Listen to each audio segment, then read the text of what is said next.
Halo guys, Assalamualaikum warahmatullahi wabarakatuh. Dengan saya Abi Sari Asad dari jurusan Perpajakan Angkatan 22. Di sini saya akan memaparkan materi yang berjudul Pemotongan PPh Pasal 21 Pegawai Tidak Tetap dengan dosen pengampu Dr. Wirumia Kaputra, SEMSI, CLKNR, CSRS. Baiklah, di sini ada beberapa materi yang akan kita uji. Kita mulai, apa itu pemotongan PPh 21? Pajak penghasilan pasal 21 adalah jenis pajak penghasilan yang dikenakan pada pendapatan yang diterima oleh warga negara Indonesia atau penduduk yang berstatus sebagai pegawai tetap atau pegawai negeri sipil atau karyawan swasta atau penerima pensiun. Pajak penghasilan 21 dikenakan pada penghasilan yang diterima secara teratur seperti gaji, honorarium, atau pensiun. Pajak ini dipotong oleh pihak yang membayar penghasilan atau biasanya oleh perusahaan tempat seseorang bekerja sebelum penghasilan tersebut diberikan kepada penerima penghasilan. Potongan ini dilakukan sesuai dengan tarif pajak yang berlaku dan jumlah potongan bergantung pada besarnya penghasilan dan status perpajakan individu. Selanjutnya, apa itu pegawai tidak tetap? Pegawai tidak tetap adalah mereka yang bekerja untuk suatu perusahaan atau pemberi kerja, tetapi hubungan kerjanya bersifat tidak tetap, misalnya pekerja harian atau pekerja lepas. Pemberi penghasilan wajib memotong PPh pasal 21 dari penghasilan bruto yang diterima oleh pegawai. Pemotongan dilakukan sebelum penghasilan tersebut diberikan kepada pegawai. Besarnya PPh pasal 21 yang harus dipotong dari penghasilan pegawai tetap akan tergantung pada tarif pajak yang berlaku saat ini, serta penghasilan karyawan tersebut. Pajak penghasilan ini kemudian akan disetorkan oleh pemberi kerja kepada otoritas pajak yang berwenang. Selanjutnya ada dasar hukum pegawai tidak tetap. Yang pertama, Undang-Undang Nomor 36 Tahun 2008 tentang Pajak Penghasilan. Kedua, Peraturan Pemerintah atau PP Nomor 46 Tahun 2013 tentang Pajak Penghasilan atas penghasilan dari pekerjaan. Yang ketiga, Peraturan Direktur Jenderal Pajak atau Perdirjen Pajak Nomor per 16 PJ 2016 tentang tata cara pelaksanaan pengurangan pajak penghasilan bagi pekerja di bidang penelitian dan pengembangan. Keempat, Peraturan Menteri Keuangan atau PMK Nomor 119 PMK 010/2017 tentang tata cara pelaksanaan penetapan penghasilan neto tertentu untuk pemotongan pajak pemotongan pasal 21. Peraturan Direktur Jenderal Pajak Nomor per 32 PJ 2015 tentang tata cara pemotongan, penyetoran, dan pelaporan pajak penghasilan 21. Selanjutnya ada ketentuan khusus pegawai tidak tetap. Yang pertama, tidak dilakukan pemotongan PPh pasal 21 jika penghasilan karyawan dalam sehari belum melebihi Rp300.000.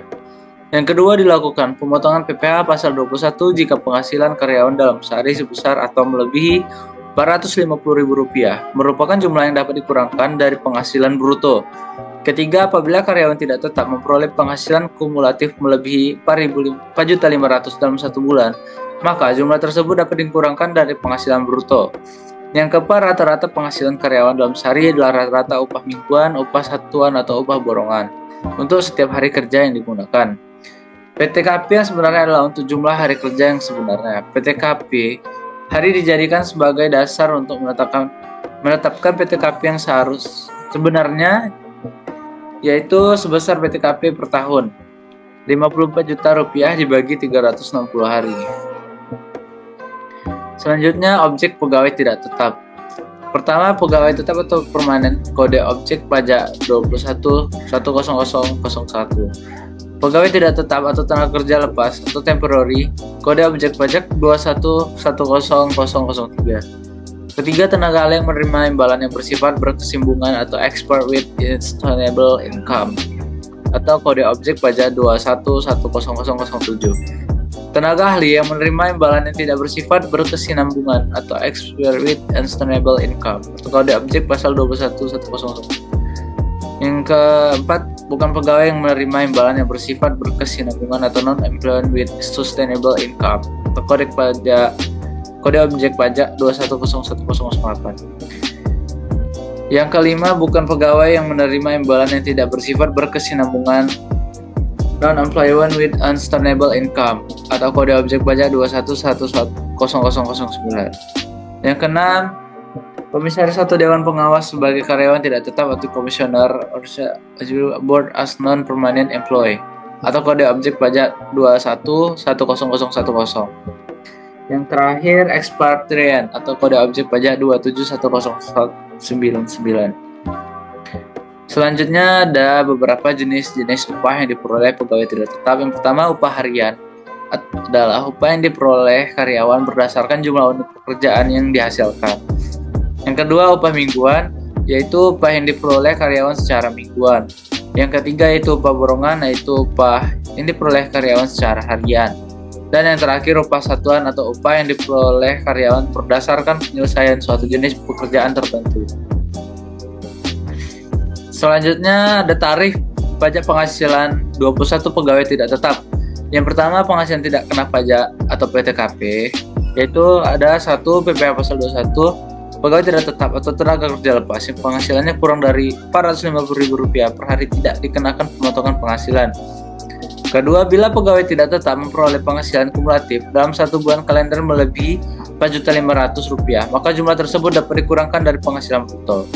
Ketiga, rata-rata penghasilan sehari adalah rata-rata upah mingguan, upah satuan, dan upah borongan untuk setiap hari kerja yang digunakan. Yang keempat, PTKP sehari sebagai dasar untuk menetapkan PTKP yang sebenarnya adalah sebesar PTKP per tahun Rp54 juta dibagi 360 hari. Yang kedua, pemotongan pajak yang dipotong dari penghasilan pegawai biasanya dihitung dari dan dipotong oleh pemberi kerja dan disetor langsung ke Direktorat Jenderal Pajak. Yang ketiga, status perkawinan. Pegawai yang sudah menikah dan memiliki tanggungan keluarga atau PTKP akan lebih besar.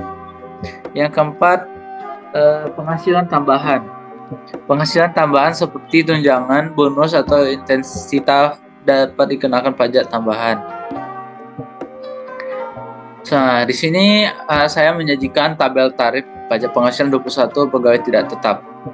Di sini ada jumlah penghasilan harian, penghasilan kumulatif sebulan, dan tarif dan dasar pengenaan pajak atau DPP.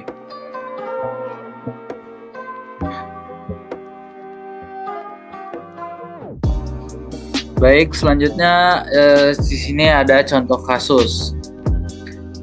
Cara perhitungan untuk upah harian. Oh ya, contoh kasus ada beberapa. Yang pertama ini cara hitung untuk upah harian.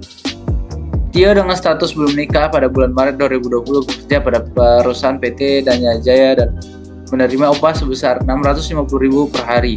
Berapa pajak penghasilan 21-nya? Berikut cara hitungnya. Upah seharinya di sini udah tersedia.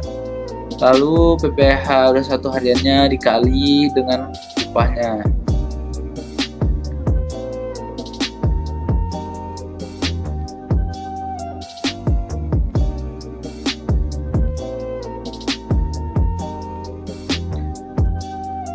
Selanjutnya ada cara hitung untuk upah mingguan dan upah satuan.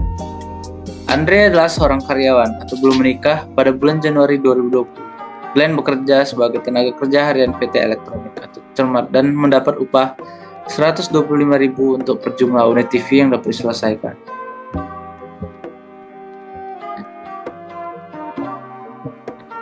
Selanjutnya ada cara hitung untuk upah borongan. Hanum mengerjakan sebuah event tahunan dengan upah borongan sebesar Rp950.000 pekerjaannya yang diselesaikan dalam 2 hari. Berapa PPh 21-nya?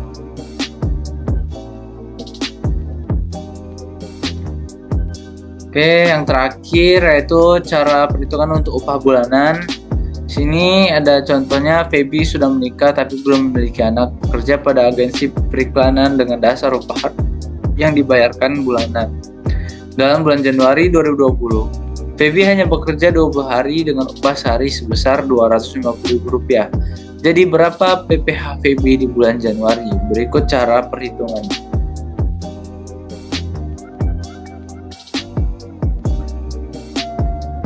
Oke, thank you. Itu saja materi yang saya paparkan. Saya akhiri. Wassalamualaikum warahmatullahi wabarakatuh.